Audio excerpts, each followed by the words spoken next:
O Senhor é vencedor e nós nele somos mais do que vencedores. Aleluia! Alguém pode dizer um glória a Deus hoje? Eu queria que você se assentasse por um instante. Eu vou ler 2 ou 3 testemunhos antes de compartilhar a palavra do dia. E hoje nós confessamos esse texto. Põe aí o versículo da confissão, por gentileza, novamente. Eu amo esse texto. É um texto que eu confesso constantemente.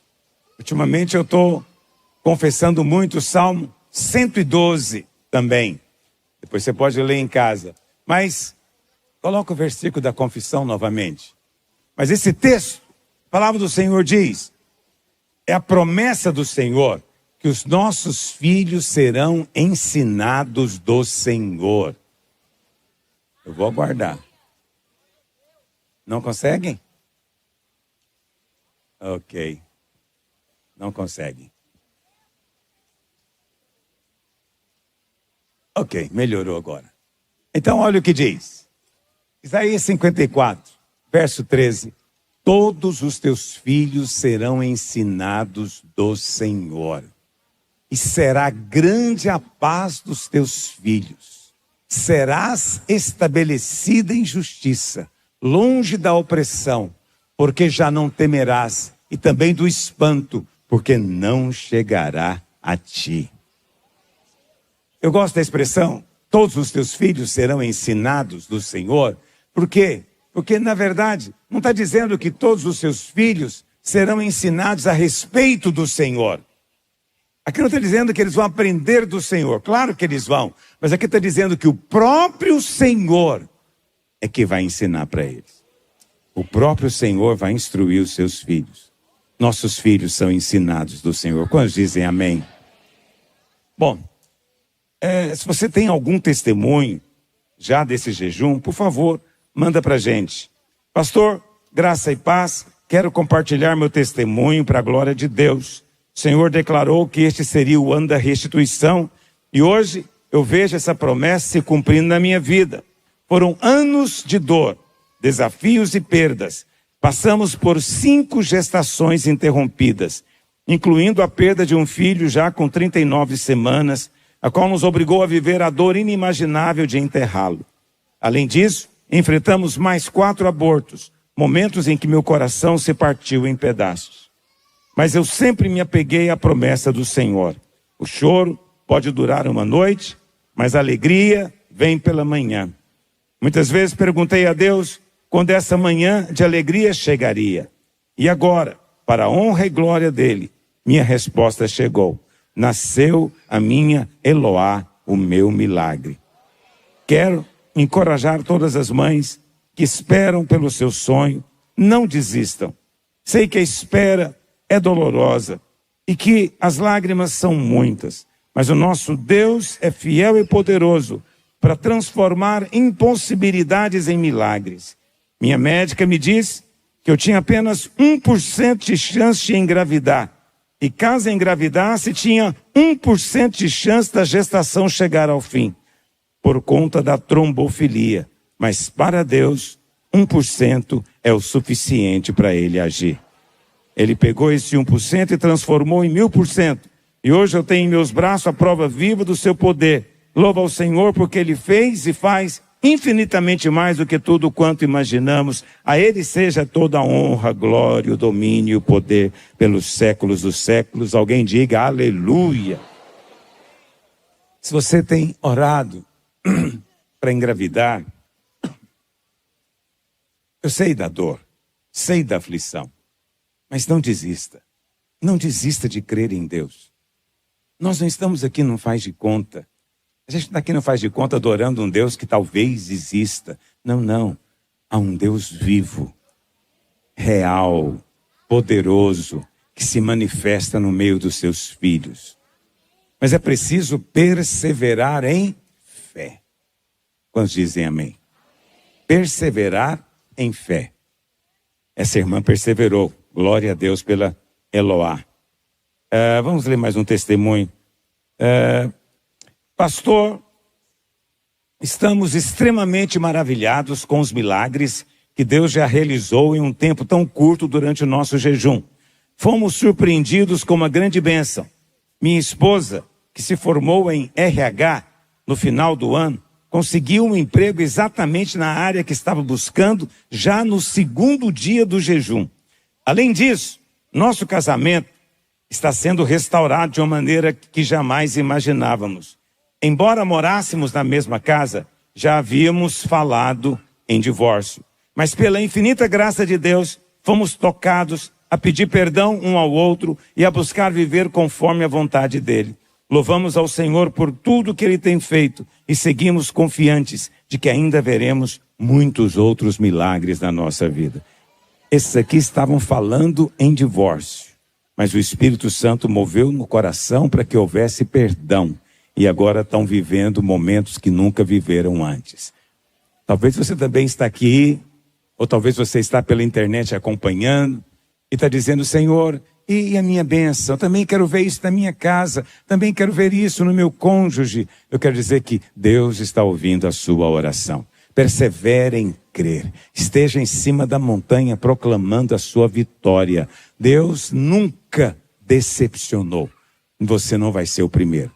Ele é fiel à sua palavra. Quantos dizem amém? Deixa eu ver se tem mais um aqui.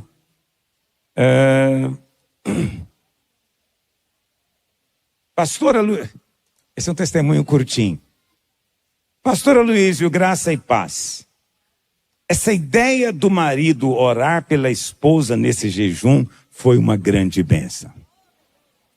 Meu marido está orando por mim já há 4 dias. E hoje eu bati o nosso carro. E deu um baita prejuízo. Mas pastor, ele me tratou com tanto amor e carinho que me constrangeu. Aleluia. Demora, mas aprende. Aleluia.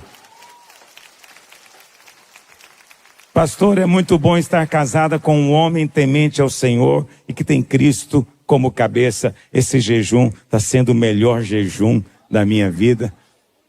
Não bate o carro, não. Dirige direitinho. Você sabe, teve um dia que a minha esposa bateu o carro. Aleluia. Não, mas vou contar a história melhor. Na verdade, a minha filha mais nova pegou o carro e foi dirigir o carro. E o carro tem um freio, aquele freio que você pisa, ele parece que tem um ABS. Você pisa, ele fica tá. E a minha filha assustou com o freio e tirou o pé do freio. O que aconteceu? Bateu o carro. Aí, eu sou um pai amoroso e carinhoso. Minha esposa falou: pega o meu carro, deixa que eu vou dirigir esse carro batido seu. E ela pegou o carro. Na hora que ela pisou no freio, que fez tá. Ela bateu o carro também. Eu falei: eu tenho um ministério, eu tenho um chamado. Conhece esse corinho? Eu tenho um chamado. Esse corinho se aplica a mim. No mesmo dia, as duas bateram o mesmo carro. Eu falei para elas: tenha compaixão do carro. O que ele fez para vocês duas? Por que vocês estão com tanta raiva dele? Mas a culpa de fato não foi delas. É porque esse freio realmente, quem não conhece, estranha um pouco, né? Mas eu louvo a Deus pelo testemunho dessa irmã, porque certamente antes deve ter acontecido algo parecido e o marido deu uma explodida. Mas depois de 4 dias de oração, o cara virou um cordeiro. Amor, você se machucou. Mas é isso que Deus tem para você. Você crê que Deus tem para você isso? É essa vida que o Senhor tem para você. Eu não estou dizendo que você não vai bater carro nunca. Eu não estou dizendo nem que o prédio da videira nunca vai cair. Eu não digo nada disso. Mas sabe de uma coisa? Ninguém tira a minha alegria. Eu sirvo um Deus fiel, um Deus verdadeiro. E Ele vai me suprir no meio de todas as circunstâncias. E vai abençoar você também. Sua esposa é uma bênção. Fala para ela: você é uma bênção. Minha esposa um dia, oh meu Deus, eu não posso ficar falando dela. Ela fica tão chateada comigo. Mas ela sabe que eu a amo profundamente. Um dia eu cheguei em casa, ela me ligou, falou, vem embora, aconteceu algo aqui em casa. Eu falei, meu Deus do céu, o que será que aconteceu? Quando eu cheguei lá, ela tinha entrado com o carro na nossa sala. Eu falei, mas você não tinha chave? Por que não usou a porta? Queria uma entrada triunfal. Quebrou a parede da garagem que dava para a sala. Aleluia. Mas eu falo tudo isso e ela sabe que é verdade. Nós nos divertimos muito e rimos muito. Rimos muito. Por quê? Porque a nossa vida não é lataria de carro. Nossa vida não é tijolo. A nossa vida somos nós, desfrutando da graça, do favor e da bondade de Deus. Quantos dizem amém? Hoje eu quero falar para os homens de novo. De novo, aleluia. As irmãs digam amém. Você vai ter um marido carinhoso quando você bater o carro, em nome de Jesus.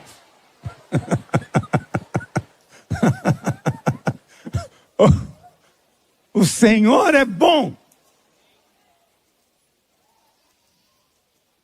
Deus nos chamou para expressarmos amor. Mas o nosso amor tem que ser cheio de sabedoria, conhecimento, percepção espiritual. Filipenses 1, verso 9, Paulo faz esta oração. Ele diz, e também faço esta oração, que o vosso amor aumente mais e mais. Diga que o meu amor aumente mais e mais. Queremos ser uma igreja amorosa, um povo amoroso, gentil, amável, afável, cordial. Tudo isso glorifica o nome dele. Aí Paulo diz, eu oro para que o amor de vocês aumente mais e mais. Mas ele dá uma explicação, ele diz, mas que esse amor aumente em pleno conhecimento e toda percepção. Porque às vezes o amor pode ser tolo. É amor, mas veio acompanhado de tolice. Às vezes ama, mas não tem percepção, discernimento das coisas que estão acontecendo ao derredor, não é? Eu muitas vezes olho para algumas situações e fico questionando. Algumas situações me parecem tão misteriosas. Sabe, você vê pai e mãe que ama profundamente aquele adolescente. E o menino não responde a esse amor. Você vê o pai e a mãe fazem de tudo pelo menino. Mas o menino continua obstinado no erro. E aí você fica pensando, não consigo entender, é o amor, mas o amor parece que não está funcionando. É porque não veio acompanhado de conhecimento e percepção. Talvez seja um amor resultado de insegurança. Tem gente que ama, mas ele ama com o intuito assim de, eu tenho que agradar o outro, para o outro gostar de mim, eu não posso contrariar ele de jeito nenhum, porque se eu contrariar ele, aí ele não vai gostar de mim. Outros têm um amor manipulador, controlador, tem que ser do meu jeito, na hora que eu quero, como eu falar. Ama também, mas é um amor sem sabedoria. E é por isso que às vezes nós vemos situações, na minha opinião, como essas, misteriosas. É preciso saber expressar amor. O pai do filho pródigo. Os irmãos conhecem a história do filho pródigo, né? Um belo dia, o menino mais novo chega para o pai e fala, dá a parte da herança que me cabe. O pai poderia ter outras posturas com ele. Meu filho, mas calma, o que você está precisando? Eu te dou mais, é ouro que você está querendo? Eu compro para você. O que é? Você quer um cavalo novo? Você quer um carro? O que é que está acontecendo? Por que você quer sair de casa? Não, quero viver a minha vida. Eu quero viver a minha vida. On my way. Como diz a música do Frank Sinatra. Quero viver do meu jeito. Engraçado. O pai não falou nada disso para o filho. O pai fez o quê? Deu para ele. Ele foi embora. Isso não quer dizer que não partiu o coração do pai. Partiu o coração, mas o pai deixou, sabe por quê? Porque às vezes filhos precisam de sofrer as consequências das próprias escolhas. O filho faz a escolha, ele sofre a consequência. Aquele garoto foi embora, gastou na devassidão todo o dinheiro que ele tinha, no final ficou sem ninguém, sem amigos, sozinho, não tinha como sobreviver, nem emprego, foi cuidar de porcos, que na Bíblia, entre os judeus, era a posição mais inferior que um ser humano podia chegar. Foi onde ele chegou, mas naquele momento ele caiu em si e falou: voltar para casa do meu pai. Quando ele volta para a casa do pai, a postura dele em relação ao pai mudou completamente. Ele agora respeita o pai como não respeitava antes. Agora ele reconhece o amor do pai como não reconhecia antes. Por quê? Porque o pai, mesmo amando, deixou ele sofrer as consequências da própria escolha. Adultos às vezes fazem escolhas. E às vezes nós, em nome do amor, porque nós sabemos em que vai dar aquilo. Esse negócio vai dar problema.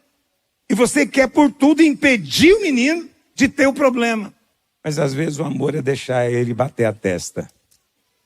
Ele vai ficar desorientado por um tempo. Mas quem sabe depois ele não volta respeitando a sua opinião no outro nível. Isso é amor. Quantos estão entendendo o que eu estou dizendo? Nós estamos acostumados com a postura de um amor que eu digo que é sem discernimento. Sem discernimento. E às vezes dentro da própria igreja existe isso, não é? Nós nos tornamos, eu vou usar uma expressão aqui, mas eu espero que você entenda. Há uma diferença semântica entre ser bom e ser bonzinho. Jesus era bom, mas não era bonzinho. Quantos entendem o que eu estou dizendo? Bom é aquele que faz o que deve ser feito. Bonzinho é aquele que faz tudo para agradar o outro, para o outro continuar gostando dele. Ele vai fazer de tudo porque ele não quer contrariar de forma alguma. E é isso que às vezes algumas mulheres querem. Inconscientemente, por influências de pensamentos do mundo, elas querem homens bonzinhos, que estão o tempo inteiro dizendo para elas: sim, bem, sim, amor, pode fazer. E aí, essa mulher pensa que vai se sentir realizada com esse homem, mas ele não vai te realizar, porque falta nele algo essencial. Ele é bonzinho, mas não é bom. É um homem, mas lhe falta masculinidade. E às vezes é necessário termos posturas, falarmos com certa firmeza. Homens foram criados por Deus para agirem assim, para terem essa liderança, inclusive na vida da igreja. Você sabe, 2 anos atrás já, né? Quando foi a época da eleição para presidente, eu me posicionei porque alguns irmãos estavam embriagados. Eu falei: chega de embriaguez. Você pode ter o seu posicionamento, você pode fazer sua campanha, seu voto, mas você está extrapolando, você está embriagado, você perdeu a noção. E quando eu falei isso, alguns tão petulantemente me agrediram, tiveram uma postura agressiva. Você não é pelo país, você não é patriota, você não quer defender a nação. Eu vou falar uma coisa para você, filho, você muda a sua postura hoje. Porque eu estou aqui defendendo é a casa de Deus. Se a sua preocupação é com o partido, o azar é seu. Minha preocupação é com a casa de Deus. Aqui você não vai fazer bagunça. Você pode fazer lá fora, aqui você não vai fazer. Você não é dono da igreja. Vamos descobrir. Vamos descobrir. Você topa a gente descobrir quem é que tem autoridade aqui? Mas não vai acontecer. Depois diz que prega a graça. Diz que é pregador da graça. Eu fiquei pensando, esse cara quer graça. Não vai, não é assim que funciona. Há necessidade às vezes de termos firmeza em amor. Não para agredir, não para ofender, não para caluniar, denegrir ninguém. Nada disso, eu jamais faço isso, eu sou homem de Deus. Eu não falo coisas contra ninguém, não falo mal de ninguém. Mas o que é preciso ser dito, é dito. O que é preciso ser conversado, é conversado. E nós conversamos olhando para a cara um do outro. Isso é assim que homens agem. Quando dizem amém. E às vezes nós interpretamos mal certos textos da Bíblia. Jesus disse, vamos ler lá em Mateus. Jesus disse assim, Mateus 5, verso 41. Vamos ler o verso 39, Mateus 5, 39. Olha o que diz. Vamos ler o 39. Eu, porém, vos digo, não resistais ao perverso, mas a qualquer que te ferir na face direita, volta-lhe também a outra. Muito bem. Esse versículo, ele é interpretado às vezes como sendo o seguinte: você é saco de pancada. Podem bater à vontade. E aí você tem um filho, você quer ensiná-lo, e você fica com receio de ensinar algo contrário ao evangelho, e aí os colegas batem nele, e você diz o que para ele? Filho, é assim mesmo, fica em paz, você vai apanhar. Não, está errado. Então os pais daqui da igreja que já me aconselharam comigo sobre isso, eu sempre oriento. Não, você vai ensinar o seu filho, se alguém quiser bater nele, ele vai dizer, olha, eu não bato, eu não brigo, mas se você tocar a mão em mim, eu parto você no meio. Tão simples. Então você não toca em mim. Entende? Alguém fala, mas isso não é cristão. Veja, o que a palavra de Deus está dizendo ali? Se alguém quiser te ferir na face direita. Fica em pé, pastor Naô Pedro. A face direita dele é essa de cá. Concorda comigo? Como eu, sendo destro, vou ferir a face direita dele? Como vou fazer isso? O único jeito é com as costas da mão. Esse é o único jeito. Dando o tapa, não vai ser. Mas o Senhor diz, se quer te ferir na face direita, ou seja, destros, não ferem face direita. Agora, o que significa esse ato de bater com o lado das costas das mãos? Naquela época significava um desafio à briga, desafio ao duelo. Obrigado, querido. Ele achou que eu ia dar um tapa nele. Ele foi pronto. Percebi que ele armou os tríceps aqui. Olha para cá. Então veja, o Senhor está dizendo aqui o seguinte, olha, quando alguém te desafiar para brigar, seja senhor da situação. Você é que define a sua ação. Não é o outro que define como você vai reagir. Você não pode dar ao outro o direito de te deixar nervoso. Não! Ninguém tem esse poder. Ninguém me controla. Não tem esse negócio, o fulano quando ele chega, ele me faz ficar fora de mim mesmo. Não existe ninguém que faz isso comigo. Eu escolho como eu quero reagir. Eu decido como eu quero reagir. E eu aprendi isso um dia com a pastora Dalva, aleluia. Aprendi com ela. Eu estava na minha casa, eu e a minha esposa. A gente morava num apartamento aqui no Jardim América. E nós estávamos discutindo fervorosamente. E aí a campainha tocou. Era a Dalva. Na hora que eu abri a porta, era a Dalva. Oh, irmã, que alegria vê-la. Minha esposa já veio rapidinho. Dalva, querida.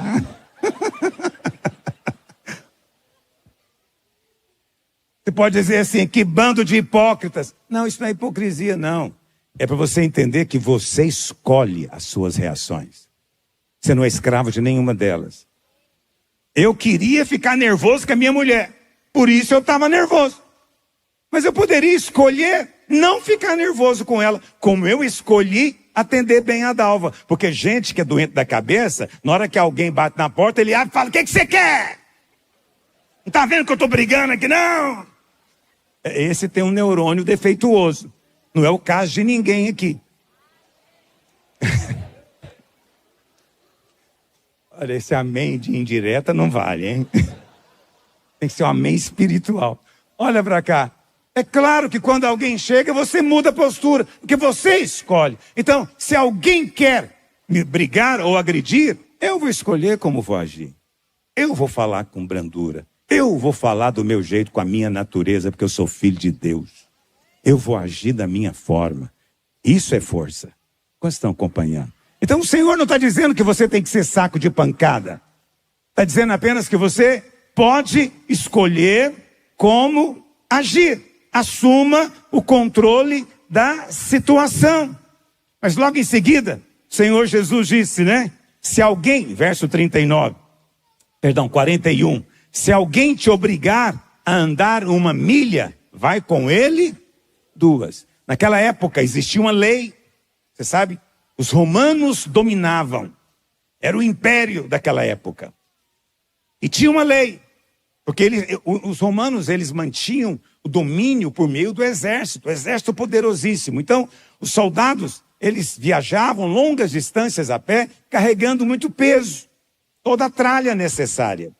E havia uma lei que dizia o seguinte: qualquer soldado podia exigir de um judeu carregar para ele aquela tralha de soldado, mas só que tinha um limite, só por 1,5 milha. Depois de outra 1,5 milha, ele tinha que arrumar outra pessoa. A lei obrigava só 1,5 milha. Mas Jesus fala o seguinte: se ele te obrigou a andar 1,5 milha, mostra para ele quem está no controle. Quando acabar, você fala, eu vou andar outra milha para você. Mas agora eu vou andar não é porque você mandou, não. Eu vou andar porque eu quero andar. Eu sou o Senhor da minha própria vida. É isso que o Senhor está falando, de nobreza. Nobreza. Homens de Deus são nobres. Quantos dizem amém? Jesus não era bonzinho. O Senhor é bom. Bom. Uma das piores coisas que existe é confundir ser bom com ser bonzinho. Bonzinho é aquele que faz de tudo para ficar bem com todo mundo o tempo inteiro. Jesus não era assim. Ele não queria ficar bem com todo mundo o tempo inteiro. Quantos dizem amém? Vou te falar alguns exemplos bíblicos. Primeiro exemplo, está lá em Lucas 13, verso 15. Jesus chega, na verdade ele é convidado a pregar numa sinagoga. Naquela época a sinagoga funcionava mais ou menos como as nossas igrejas hoje. Era uma congregação, ok? E o chefe da sinagoga era o pastor daquela igreja local. E Jesus então foi convidado para aquela sinagoga. Diz assim a palavra de Deus. Aliás, vamos pular para o verso 15. O Senhor chega na sinagoga e ele encontra uma mulher encurvada. 18 anos, encurvada. Diz a Bíblia que ela tinha um espírito maligno de enfermidade. Jesus chama ela para o meio. Isso é maravilhoso. Ele não faz lá escondido, ele não faz lá para ninguém ver, descrição. Não, ele chama aqui no meio. E fala para a mulher, mulher, você está livre do teu mal, pode ficar em pé. E a mulher então ficou de pé, ereta, e glorificava a Deus. Mas o chefe da sinagoga não gostou. E falou o quê? Se vocês querem ser curados, venham no outro dia. Hoje é sábado. Se fosse eu, vamos falar de mim. Fui convidado a pregar aqui na congregação. O que eu falaria para o chefe da sinagoga? Oh, me desculpe, eu não sabia que vocês tinham esse costume aqui. Aqui vocês não falam amém, né? Nem bate palma, desculpa. Ou eu poderia dizer, não, rapaz, quando eu vi eu já tinha feito. Eu não tenho controle, não tenho domínio.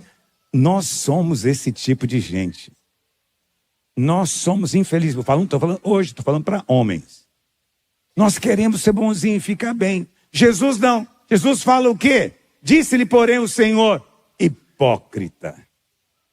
Essa não é a maneira de você lidar com quem te convida para uma reunião. E Jesus nunca leu o livro Como Fazer Amigo e Influenciar Pessoas. Não é assim. Essa lição não está lá. O Senhor chega e diz, hipócrita.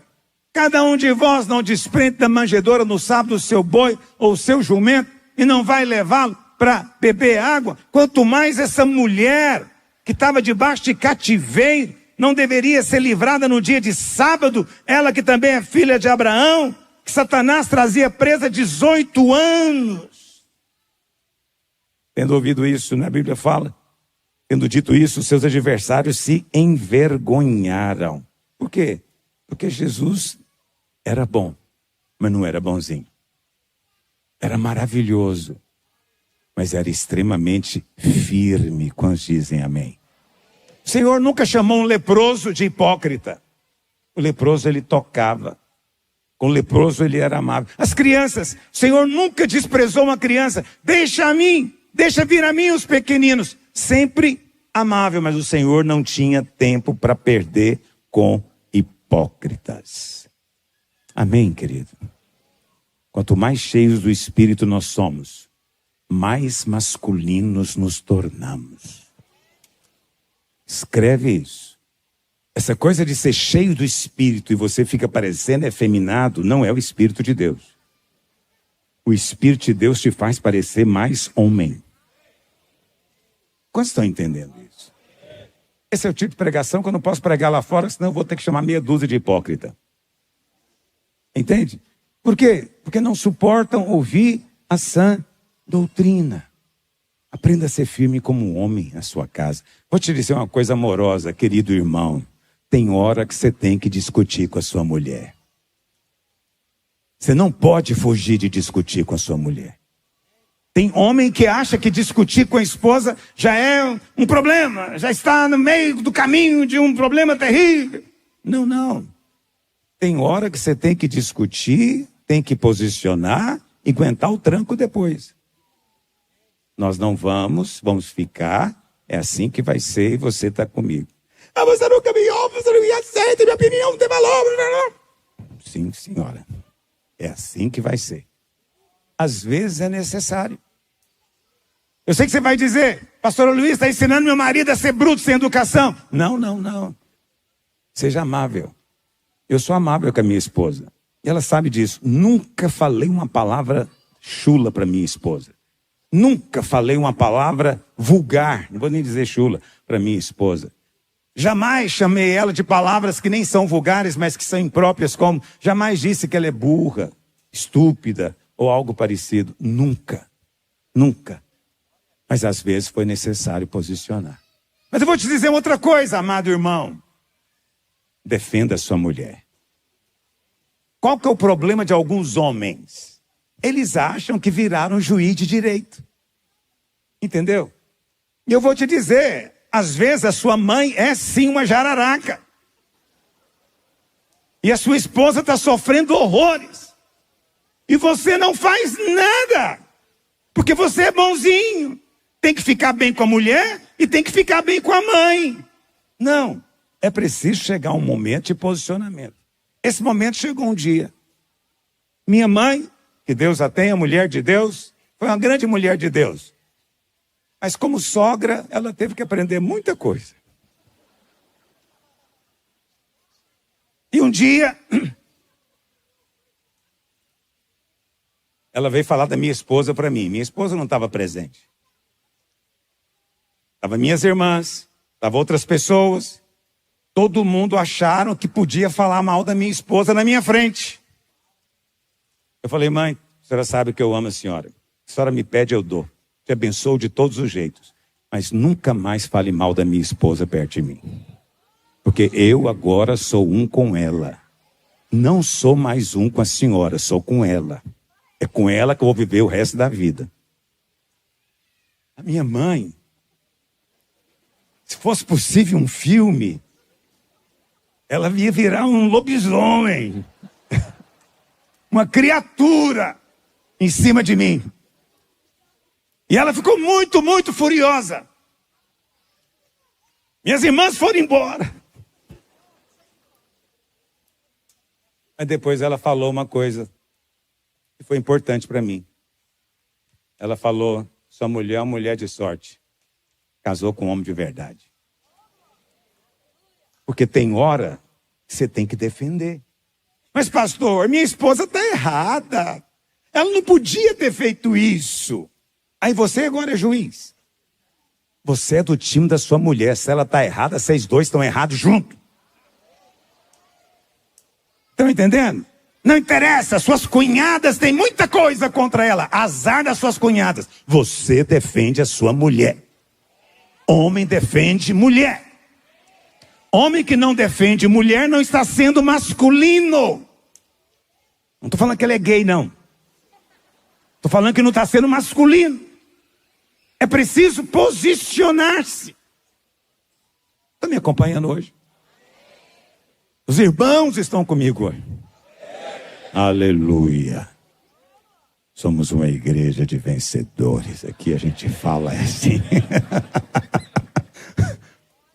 Noutra ocasião, vamos falar um pouquinho mais. Eu estou encerrando, tá, irmãos? Me perdoe. Jesus foi convidado para jantar. Lá em Lucas 11. Vamos ler? Lucas 11, verso 30 e quanto? 37. Ao falar Jesus estas palavras, um fariseu o convidou para ir comer com ele. Jesus foi convidado para comer na casa do fariseu. Tem etiqueta. Foi convidado. Entrou, tomou lugar à mesa. O fariseu, porém, aqui já mostra a falta de educação desse cara. Ele ficou observando Jesus e admirou-se de ver que Jesus não lavou a mão primeiro, antes de comer.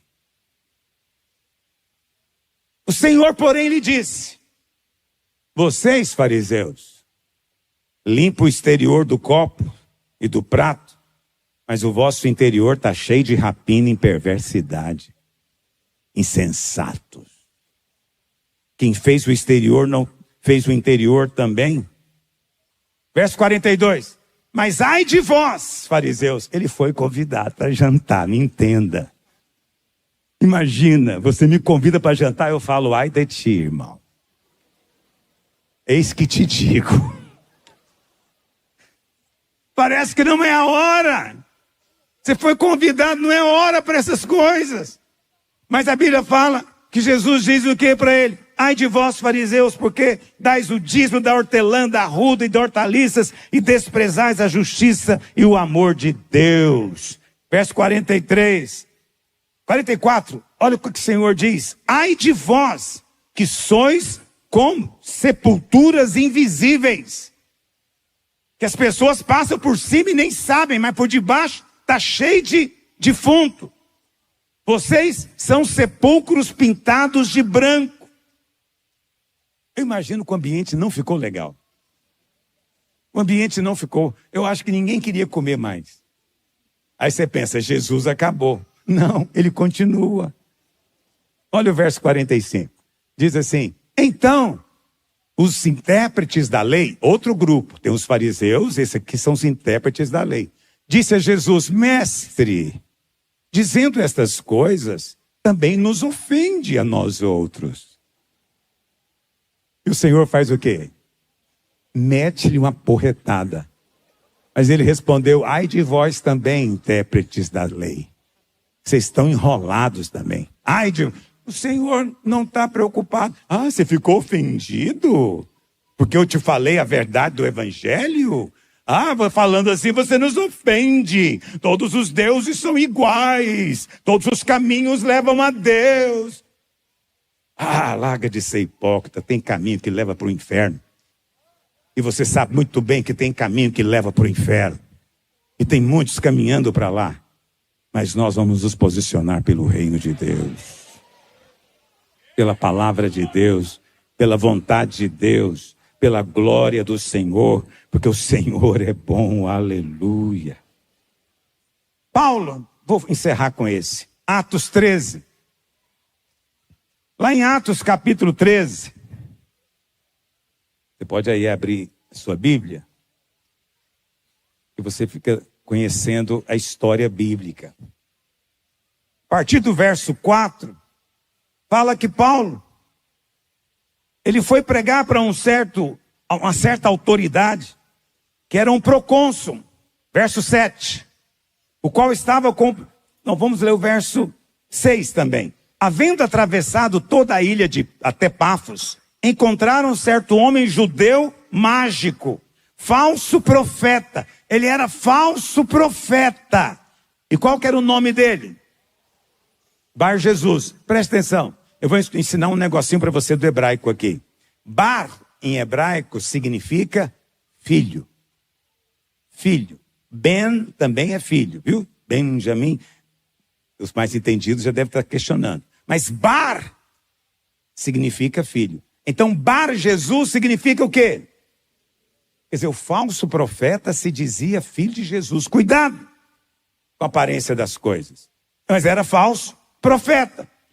E ele estava com o procônsul Sérgio Paulo, que era um homem inteligente. Este, tendo chamado Barnabé e Saulo, diligenciava para ouvir a palavra de Deus. Mas opunha-se-lhes Elimas. Era o outro nome dele, era Bar Jesus e Elimas. O mágico, procurando afastar da fé o procônsul. Todavia Saulo, também chamado Paulo, cheio do Espírito Santo, fixando nele os olhos, disse o que para ele?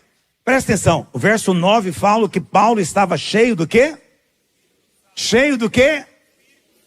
Na sua cabeça, quem está cheio do Espírito Santo só fala coisas doces. Eis que te digo, amado. Mas o que Paulo falou cheio do Espírito? Ó filho do diabo, cheio de todo engano e toda malícia. Como é que você encara uma pessoa dessa? Ó filho do diabo, você é filho do diabo. Você está impedindo a vida de conhecer o Senhor. Não vai ficar barato isso, vai ficar cego. Paulo fez ele ficar cego, ficou cego por vários dias. Como juízo, porque estava impedindo a pregação do Evangelho. Preste atenção, Paulo era parecido com Jesus. Eu quero também que nós, como homens aqui, sejamos parecidos com Jesus. Seja você aquele que se posiciona, não somente pela sua casa, mas também pela vida da igreja. Precisamos de homens também que defendam as coisas da igreja. A igreja só quer tirar dinheiro, o pastor é um safado. Não, às vezes precisamos de homens que batam a mão na mesa. Eu gosto muito do meu querido irmão Arione, que anda comigo há 38 anos. 38 anos que ele anda comigo. Ele me conhece de trás para frente. Me conheceu quando eu era solteiro. E isso quem me contou foi alguém que estava na casa dele. Ele estava fazendo uma reunião na casa dele e o pessoal resolveu falar mal de mim. Agora veja bem de mim. Eu sou uma pessoa do bem. Falar mal de mim. Aí o irmão disse, pastor Luiz, você não sabe. O Arione levantou, deu um tapa na mesa e falou, na minha casa ninguém fala do pastor. E a gente ia comer. E fez um silêncio. E ninguém sabia como é que servia a comida mais. Perderam o rumo. Eu me senti tão honrado, mas ao mesmo tempo a grande questão é, quando um homem se levanta e fala algo, a autoridade imediatamente se manifesta. Qual o problema? Homens que se calam, se omitem, silenciam. Não faça assim. Peça ao Senhor para Ele te dar entendimento. Pede para Ele te dar sabedoria, para você saber como agir em todas as circunstâncias. Amém, querido? Nós temos que ser homens assim. As mulheres esperam se casar com homens assim. Você sabe?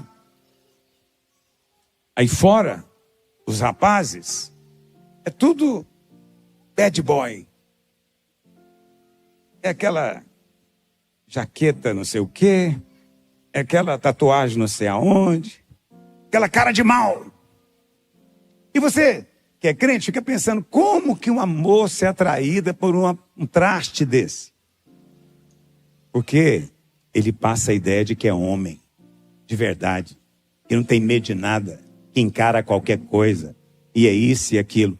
Aí a moça fica atraída, e ela é enganada, porque esse cara é um mentiroso. É um mentiroso. Depois, o que vai descobrir é que ele não passa de um covarde que agride mulher, de um covarde que gosta de parecer, mas não é. Mas qual que é o problema disso? É que nós dentro da igreja, aqui agora a palavra para os solteiros, hein? Solteiros. Os solteiros têm muito medo de parecer homem. Então é só Jesus te ama. Ô irmãzinha. E a irmãzinha fica esperando que o irmão se posicione. Mas o irmão não posiciona. Porque ele tem que ser cheio do Senhor, e cheio do Senhor é assim, ele não pode ligar para essas coisas. Não, ele tem que chegar e mostrar que é homem mesmo. Agora eu gostei do amém das solteiras. Chegaram na reunião, aleluia. As mulheres querem se casar com heróis. É isso que elas querem. E nós somos esses heróis. Deus te fez assim. Você só tem que se posicionar. E minha oração e meu desafio hoje para você é esse.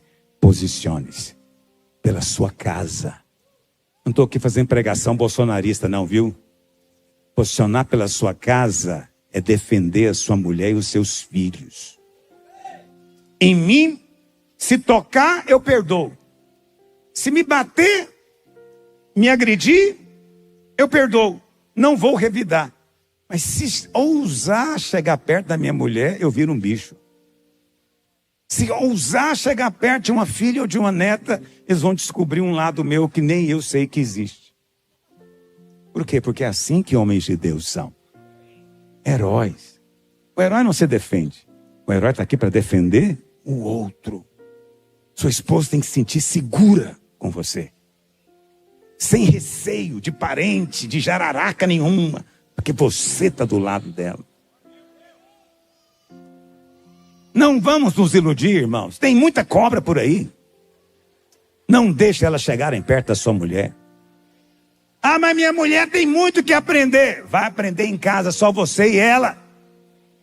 Na frente dos outros, você defende ela. Minha mãe era assim. Ela pegava a gente pela orelha. Você está fazendo isso errado, eu vou acabar com... Porque minha mãe era tudo dramático. Eu vou te partir no meio, hoje eu te mato, miserável. Era mais ou menos assim que ela lidava.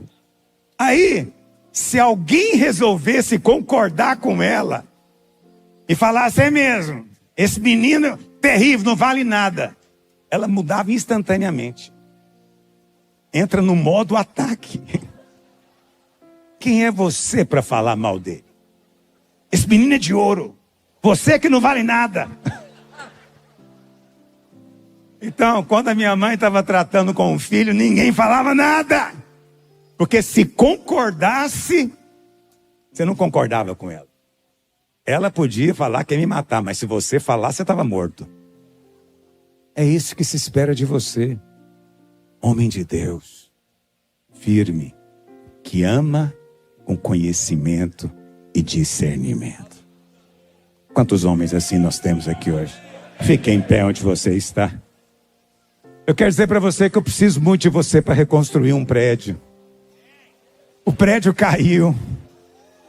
É terrível quando de repente uma igreja desaparece. A sensação é muito desagradável. Mas segunda-feira a gente já começa a demolição. E eu vou mudar os planos. Agora nossa campanha é restituição do prédio em nome de Jesus. Vamos reconstruir esse prédio antes de dezembro, para a glória de Deus. Mas eu preciso de homens comigo. Quantos homens estão comigo? Esse é um assunto de homem. Se você está comigo, eu vou em frente. Eu estou até alegre de estar com você aqui. Que eu não estou sozinho. Amém? Aleluia. Pega na mão de quem está perto de você. Ore por quem está do seu lado direito, seu lado esquerdo. Se você quer orar pelo seu marido, pode orar. Hoje à noite é para abençoar os homens. Homens serão abençoados. Se o seu salário está pequeno, o Senhor vai multiplicar a sua renda. Mas a sua dignidade vai crescer na sua casa. O Senhor vai te dar suprimento de fontes que você não imagina. Apenas abre a sua boca e profetiza isso hoje.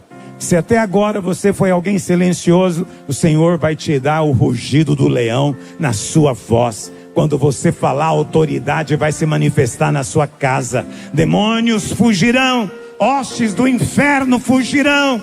Glória de Deus se manifestará. Aleluia, aleluia. Pai, eu oro hoje pelos homens desta casa. São homens do Senhor. Que o amor aumente mais e mais na vida deles. Ó Deus, que eles sejam homens de fato afetuosos, carinhosos, gentis, dóceis, cordiais com a sua esposa, com os seus filhos, que de fato expressem o Senhor, mas dá também a eles, ó Deus, a firmeza, a masculinidade do céu. Ó Deus bendito, eu oro hoje também pela dignidade de cada um. Ó Deus, pelo trabalho que cada um faz. Eles vão comer do trabalho da sua mão. Ó Deus, e vão ser bem pagos por isso. Vão ser bem recompensados pelo trabalho que vão fazer, porque o Senhor é que abre portas diante deles. Pai Santo, manifesta o teu poder hoje, ó Deus. Esses homens são colunas na tua casa. Eu te peço, ó Deus, sejam eles firmes hoje no Senhor, cheios do Espírito, cheios de ousadia, cheios de autoridade, cheios de poder do céu, ó Pai. Oh Deus, nós te oramos hoje. Vem em nome de Jesus. São os homens, repitam comigo, diga: eu creio, o Espírito do Senhor está sobre mim, porque o Senhor me ungiu para ser homem nessa geração, para manifestar a verdade do Evangelho, para guardar a vida da igreja, para proteger a minha família. Diga: eu sou esse homem, cheio do Senhor, em o nome de Jesus. Esse homem que pisa na cabeça do diabo e manifesta o reino de Deus. Eita, irmãos, eita, é muito bom quando a unção de Deus vem na sua vida. Você tinha que ver daqui de cima. Há uma glória de Deus pairando sobre você. Há uma vida, um poder pairando.